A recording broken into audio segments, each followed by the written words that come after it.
Welcome back to Nishi princess channel. நான் உங்கள் Nandini. Happy Sunday to all. So சண்டேனாலே ஒரு ஹாப்பினஸாக இருக்கும். அது என்னன்னு தெரியல, எல்லாருக்குமே ஒரு ரெஸ்டான நாள்ன்றதுனால சண்டே எல்லாருக்குமே ஹாப்பியாக இருக்கும். அது மட்டும் இல்லாமல் லேசியாக நம்ம ஃபீல் பண்ணுவோம், ஏன்னா சண்டே தானே, லீவ் தானே அப்படின்னு. ஸோ ஒரு லேசியாகவே ஃபீல் பண்ணுவோம். பிரேக்ஃபாஸ்ட் செய்கிறதா இருந்தாலும் லேட்டாக பண்ணுவோம், லஞ்ச் செய்கிறதா இருந்தாலும் லேட்டாக பண்ணுவோம். ஸோ அந்த மாதிரி ஒரு டே தான் எங்களுக்குமே.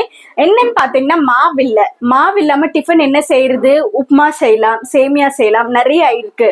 பட் எங்கள் வீட்டில் இருக்கிறவங்க அவங்க எதுவுமே இதை சாப்பிட மாட்டாங்க. செஞ்ச மூஞ்சி இப்படி ஆயிடும். ஸோ அதனால வந்துட்டு மீந்த சப்பாத்தி நேற்று பார்த்தீங்கன்னா நைட் டின்னருக்கு சப்பாத்தி செஞ்சோம். கிட்டத்தட்ட ஒரு 5-6 சப்பாத்தி இருக்கு. அதை வச்சு நம்ம என்ன பண்ணலாம் அப்படின்னு சொல்லிட்டு யோசிச்சுட்டே இருக்கும் போது சடனா ஒரு ஐடியா. ஸோ அந்த ஐடியா உங்களுக்கு டைரக்டா நான் காட்டுறேன். வாங்க வீடியோக்குள்ள போகலாம். Don't forget to like, share and subscribe to Nishi princess channel. வீடியோக்குள்ள போகலாம் வாங்க. ஸோ பாத்தீங்களா, சப்பாத்தி நைட்டு செஞ்ச சப்பாத்தி என்ன பண்றதுன்னு யோசனை. ஸோ டக்குன்னு ஒரு ஞாபகம் வந்துச்சு, இத வச்சு நம்ம என்ன பண்ணலான்னு சொல்லிட்டு வித்தியாசமா இன்னைக்கு நான் பிரேக்ஃபாஸ்ட் செய்ய போறேன். என்ன செய்ய போறேன்றத வாங்க காட்டுறேன். ஸோ சப்பாத்திய இந்த மாதிரி நூடுல்ஸ் மாதிரி ரவுண்ட் ரவுண்டா நம்ம கட் பண்ணா அழகா வந்துடும். ஸோ யோசிக்கவே வேண்டாம், கண்டிப்பா ரொம்பவே நல்லா இருக்க போது இந்த டிஷ். எல்லா சப்பாத்தியும் அந்த மாதிரி கட் பண்ணி எடுத்துக்கிட்டாச்சு பாருங்க, இந்த மாதிரி. ஸோ நூடுல்ஸ் மாதிரியே இருக்குல்ல பாக்குறதுக்கு. இப்ப நம்மளுக்கு தேவையான இன்கிரீடியன்ஸ், நம்மளுக்கு தேவைக்கேற்ப முட்டை எடுத்துக்கலாம். 4 முட்டை எடுத்திருக்க, 2 வெங்காயம், 2 தக்காளி, ஒரு 4 பச்சை மிளகாய், கருவேப்பிலை, கொத்தமல்லி தேவைக்கேற்ப. அதுக்கப்புறமா மசாலாஸ் ஒரு 4 டேபிள் ஸ்பூன் எண்ணெய் சேர்த்திருப்பேன். அது கூட வேணும்னா கடுகு சேர்த்துக்கலாம்.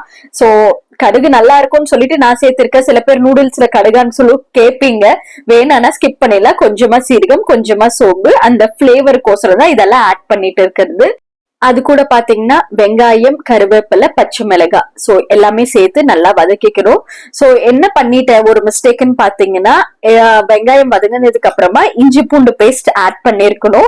சோ நான் இஞ்சி பூண்டு பேஸ்ட் ஆட் பண்ணவே மறந்துட்டேன். டைரக்டா பாத்தீங்கன்னா தக்காளி ஆட் பண்ணிட்டேன். சோ அது போட்டதுக்கு அப்புறமா தான் இஞ்சி பூண்டு போடலையேன்னு சொல்லிட்டு ஞாபகம் வந்தது. அதுக்கப்புறமா இப்போ இஞ்சி பூண்டு பேஸ்ட் ஆட் பண்ணிட்டு இருக்கேன். சோ ரெண்டுமே சேர்த்து வதங்கிடும் சொல்லிட்டு ஒரு டேபிள் ஸ்பூன் அவளுக்கு இஞ்சி பூண்டு, அதுக்கப்புறமா தேவைக்கேற்ப உப்பு. சோ இது சேர்த்தாலே நல்லா வதங்கிடும்.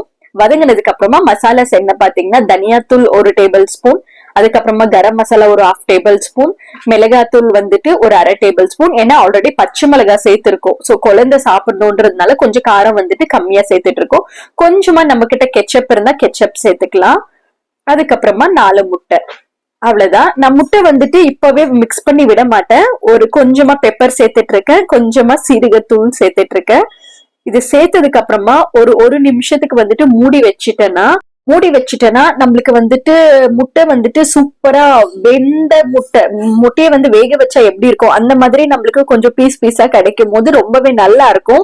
சோ நான் அந்த மாதிரி ட்ரை பண்ணணும்னு சொல்லிட்டு தான் நான் கொஞ்சம் ஒரு நிமிஷம் 2 நிமிஷம் மூடி வச்சதுக்கு அப்புறமா இப்போ நல்லா மிக்ஸ் பண்ணி அடிச்சு விட்டுருக்கேன். முட்டையெல்லாம் நல்லா மிக்ஸ் பண்ணதுக்கு அப்புறமா இப்ப சப்பாத்தியை சேர்த்துட்டு இருக்கேன்.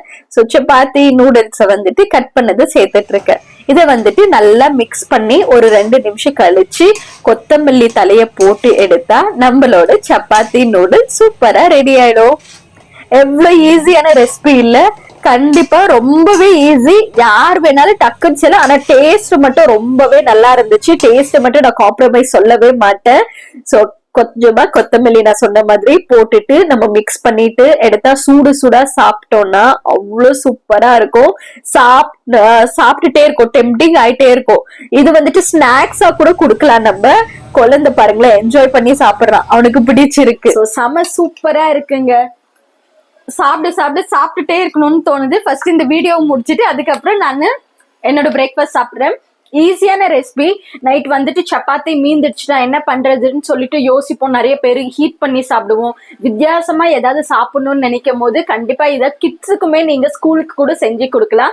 ஸோ இன்னைக்கு எங்க வீட்டுல பிரேக்ஃபாஸ்ட் என்னன்னு பாத்தீங்கன்னா சப்பாத்தி நூடுல்ஸ். சூப்பரான பிரேக்ஃபாஸ்டோட இன்னைக்கு நான் இந்த விளாக முடிக்க போறேன். கண்டிப்பா ட்ரை பண்ணி பாருங்க, உங்களுக்குமே பிடிக்கும். இது ஆக்சுவலி பாத்தீங்கன்னா நிறைய பேருக்கு தெரிஞ்ச டிஷ் தான், ஆனாலும் நான் ட்ரை பண்ணிருக்கேன். கண்டிப்பா நல்லா இருக்குன்றது உங்களுக்கு ஷேர் பண்ணிட்டு இருக்கேன்.